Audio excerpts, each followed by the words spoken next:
नमस्कार, मैं होम्योपैथ चिकित्सक डॉक्टर डीसी प्रजापति। मैं रामदेव जी की बहुत सारी बातों से सहमत हूं, क्योंकि जो बातें किसी न किसी रूप से रामदेव जी ने कही हैं, चाहे वो व्हाट्सएप मैसेज के माध्यम से कही हैं, चाहे किसी और माध्यम से कही हैं, उनमें सत्यता तो जरूर है। क्योंकि मैं भी कोविड के पेशेंटों के बीच में रहा हूं और हमने ये माना है क्योंकि आईसीएमआर की भी जो बार बार गाइडलाइन आई थी, क्यों ना आईसीएमआर पर भी हत्या का मुकदमा दर्ज किया जाए। क्योंकि कभी उनकी मास्क के ऊपर गाइडलाइन बदली, स्टेटमेंट बदला, कभी उनका स्टेटमेंट डिस्टेंस के ऊपर बदला, कभी उन्होंने हाइड्रोक्लोरोक्विन खिलाई, कभी उन्होंने स्टेरॉइड खिलाई, कभी उन्होंने आइवरमेक्टिन खिलाई, कभी उन्होंने प्लाज्मा को बोला, कभी उन्होंने प्लाज्मा को नहीं बोला। बहुत सारे साइंटिस्ट बैठे हुए हैं, इतनी बहुमुखी प्रतिभा के धनी हिंदुस्तान में है, क्यों ना उन्हें आईसीएमआर में लगा दिया जाए। यह हत्या नहीं तो और क्या है। मैं बहुत सारी बातों से सहमत हूं, क्योंकि मैं सभी डॉक्टरों को नहीं कहता, बहुत सारे डॉक्टरों ने एक व्हाट्सएप पर मेडिसिन का एक चार्ट बनाया और उसको प्रवाहित किया सब पेशेंट को, सब ग्रुपों में, सब जगह पर। चाहे पेशेंट की शुगर 200 हो, 250 हो, उन्हें कोई मतलब नहीं। स्टेरॉइड 3 दिन खाने के बाद 600 से 800 शुगर हुई है तो आदमी क्यों नहीं मरेगा। इन बातों का हमें ध्यान रखना है। हम हर किसी चिकित्सक की बात नहीं कर रहे, हम उन चिकित्सक की बात कर रहे हैं जो ऊहापोह की स्थिति में, और वाकई इस संकट काल में ऊहापोह की स्थिति थी। बहुत सारे चिकित्सक यह निर्णय नहीं कर पाए कि हम क्या करें क्या ना करें। सरकार भी, जो हमारी राज्यों की सरकारें थी, वह भी तुरंत में कुछ निर्णय इस दूसरी लहर में नहीं कर पाई। जो बहुत सारी गाइडलाइन जो सरकार ने जारी की थी, उन पर भी अमल नहीं किया गया। अब मैं आ जाता हूं आयुष बनाम एलोपैथ। मैं ये बिल्कुल मानता हूं कि मैं एक होम्योपैथिक चिकित्सक हूं और 1.5 लाख लोगों को अपनी रोग प्रतिरोधक क्षमता वाली दवाइयां दिल्ली की जेलों में, दिल्ली के थानों में, फायर ब्रिगेड ऑफिसेज में, सरकार के कार्यालयों में मैं अपने स्तर पर अपने खर्चे से दे चुका हूं और दे रहा हूं। तो मैंने ये माना कि होम्योपैथी चिकित्सकों को एलोपैथ के चिकित्सक कम तरजीह देते हैं, उन्हें मानते नहीं हैं।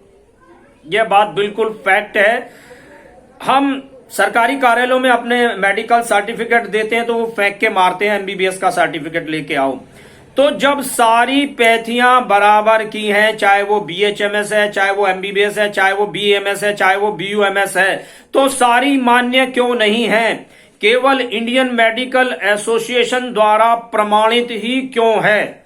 यह भी प्रश्न चिन्ह उन लोगों को अपने ऊपर देखना होगा। ये एक गलती जो है, इसको सुधारना होगा। क्योंकि मेरी तरह हर चिकित्सक, चाहे वो एलोपैथ का है, चाहे वो किसी भी पैथी का है, शपथ लेता है कि सबसे पहले समुदाय की सेवा करेंगे, सबसे पहले समाज की सेवा करेंगे, ना कि हम अपने घरों को भरेंगे। हम ऊपर से लेके नीचे तक टेस्टों का पर्चा लिख देंगे। यदि टेस्ट को देख करके, तो मेडिकल स्टोर वाला भी दवाई दे देगा। आपकी टेस्ट रिपोर्ट देख करके तो बेहतर दवाई मेडिकल स्टोर वाला भी दे देगा। यहां भारतवर्ष में यह चल रहा है, तो अपनी भूमिका क्यों खराब कर रहे हैं? सबको समान चलिए। मेरा उन चिकित्सकों से ये कहना है, सारे चिकित्सक तो ऐसे नहीं है। मेरे एमबीबीएस साथी भी एलोपैथ के बहुत अच्छे साथी रहे हैं। अभी के अग्रवाल जी, उन्होंने एक बात कही थी कि 35 रुपए में आप घर बैठ के ठीक हो जाओगे। 4 दिन बाद उन्हें देखा कि वो अकाल मृत्यु को प्राप्त हो गए। तो कहीं ना कहीं हमारी गलती रही है, इसे स्वीकारना चाहिए। इसे स्वीकारने में कोई किसी प्रकार की गलती नहीं है। रामदेव जी किसी ना किसी माध्यम से यदि उन्होंने बोला है तो कहीं ना कहीं उन्होंने ठीक बोला है, देश हित में बोला है। बेशक देश की राजनीति के तहत ये इसको दबाया जाए, ये कह सकते हैं, किंतु इस समय यह बिल्कुल ठीक है। क्या नहीं मानते आप? स्टेरॉइड देने से व्यक्ति की, मरीज की 750, 600, 400 शुगर बढ़ी है और जिसकी वजह से वो अकारण काल को गाल में समा गया है। इस चीज को तो मानना पड़ेगा हमको और आपको सभी पैथियों को लेकर के चलना पड़ेगा। आप मुझे बता दो एलोपैथ में कौन सी दवाई है कोरोना को लेकर के? फिर भी लाखों करोड़ों तक बिल आए हॉस्पिटलों के। क्यों? यही समय का इंतजार था क्या कि हम अपने घरों को भरेंगे? ऐसे डॉक्टरों को मैं प्रसन्न चिन्ह लगाता हूं। कहां गई उनकी ओथ, कहां गए उनकी शपथ कि उन्होंने समाज की सेवा के लिए डिग्री लेते वक्त खाई थी। और मैं कई राज्य की सरकार, दिल्ली सरकार को यह चेताना चाहता हूं कि जब वो आयुष के डॉक्टरों को कोविड की सेंटर में ड्यूटी लगाने के लिए कह रहे हैं, वहां बीएचएमएस होम्योपैथ के डॉक्टरों का आपने इंटरव्यू लिया और उनको लगा नहीं रहे। तो ये भेदभाव जब तक आप नहीं करेंगे, सरकार का, दिल्ली की सरकार का भी भेदभाव रहा है, दिल्ली की सरकार की बहुत सारी गलतियां रही हैं, डॉक्टरों की भी बहुत सारी गलतियां रही हैं और मैं मानता हूं कि यह स्वीकार करने में कोई दिक्कत नहीं होनी चाहिए क्योंकि डॉक्टर भी बहुत सारे शहीद हुए थे।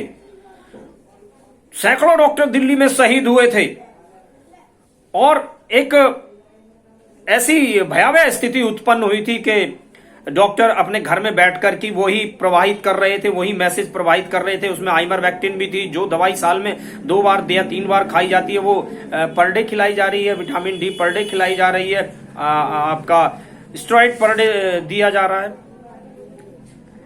बगैर किसी ऑब्जर्वेशन के। तो क्या यह ठीक है? आपने शुरू में ही अपने बेडों को आरक्षित कर लिया था।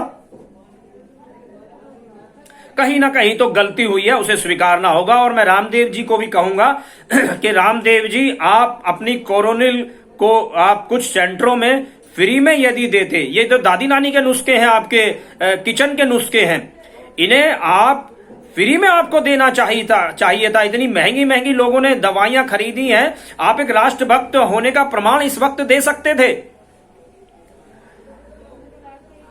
आप होम्योपैथिक को भी आगे बढ़ाओ, जहां इसमें आपका जो वैक्सीन आ रही है देश में, हमारी होम्योपैथिक की भी वैक्सीन है। 1.5 लाख लोगों को हमने दिया है, उसमें कोरोना पॉजिटिव तो हुए किंतु मृत्यु को प्राप्त नहीं हुआ है। हमारे पास लेखा जोखा है, हमारे पास डाटा है। क्यों नहीं होम्योपैथिक को आगे बढ़ाया जा रहा? मैं अपनी इन्हीं बातों को विराम देता हूं और आप सभी लोगों को यह कहना चाहूंगा कि किसी भी पैथी के चिकित्सक हो, उन्हें सम्मान देना चाहिए, उनका अपमान नहीं करना चाहिए, किंतु यदि गलती है तो गलती को स्वीकार करना भी चाहिए। पॉलिटिकल, एंटरटेनमेंट, स्पोर्ट्स और हर तरह की न्यूज के लिए फेस न्यूज चैनल सब्सक्राइब करें और इंस्टेंट अपडेट्स के लिए बेल आइकन जरूर दबाएं।